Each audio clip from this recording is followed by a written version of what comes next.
आता सर्व प्रकारच्या आजारांपासून सुटकेसाठी विट्यात आली आहे होमिओपॅथी उपचार पद्धती, जिच्यामुळे शरीराची नैसर्गिक प्रतिकारशक्ती वाढते आणि रोग मुळापासून नष्ट करते।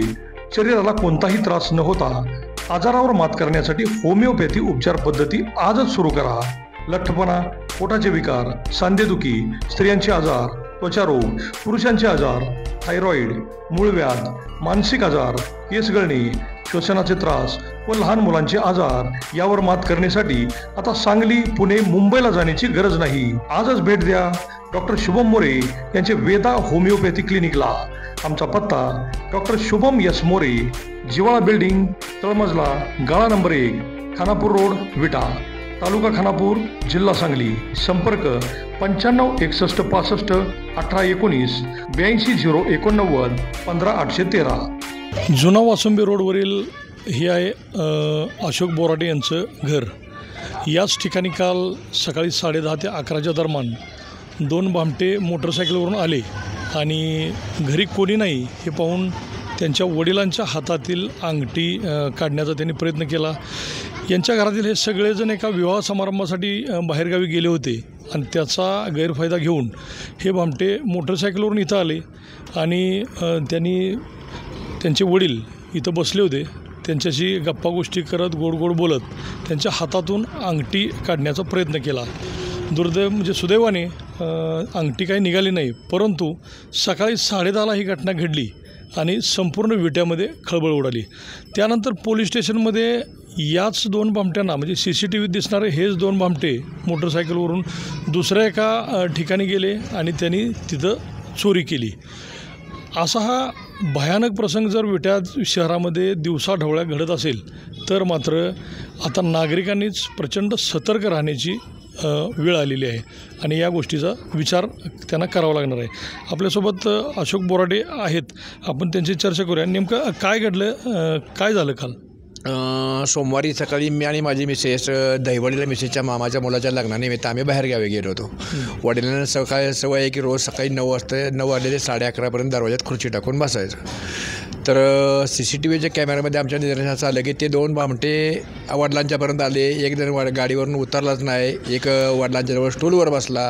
त्यानं वडिलांची चौकशी करायला चालू केली की तुमचं हॉटेल होतं, तुमच्या हॉटेलमध्ये आम्ही दूध घालत होतो, आता आमची म्हस वेले आणि आम्ही गाईचं म्हशीचं चीक घेऊन आलो आहे आणि तुम्हाला द्यायचं, आम्ही तुम्ही आमचं जुनं ग्राहक आहात म्हणून।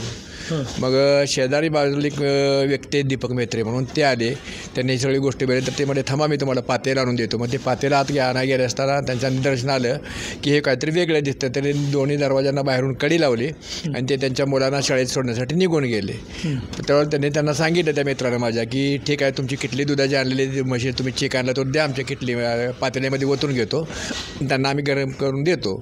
तर ते म्हणजे नाही, आम्ही 4-5 वाजता नंतर ते गावाहून आल्यानंतर आम्ही त्यांना द्यायला चीक द्यायला नंतर येतो असे सांगून आमच्या वडिलांशी त्यांनी बसले, वडिलांची माहिती काढली, वडिलांना खुर्चीवरून आतमध्ये घरामध्ये गेलं। एक जण गेटवर माणूस तो देखरेखीसाठी थांबला आणि एक माणूस वडिलांच्या हातातून अंगठी काढायचा प्रयत्न केला की तुमची अंगठी छान आहे, अंगठी चांगलं आहे, आता मला अंगठीचा फोटो काढायचा आहे आणि तुमची अंगठी काढून द्या। वडिलांनी अंगठी काढायचा प्रयत्न केला, त्या व्यक्तीनेसुद्धा वडिलांच्या हाताला साबणाचं पाणी लावून अंगठी काढायचा प्रयत्न केला, पण अंगठी एवढी खचून बसली होती की ती अंगठी न निघाल्यामुळं त्यांचा केळवाना प्रत तो जवळजवळ अर्धा तास चालला होता।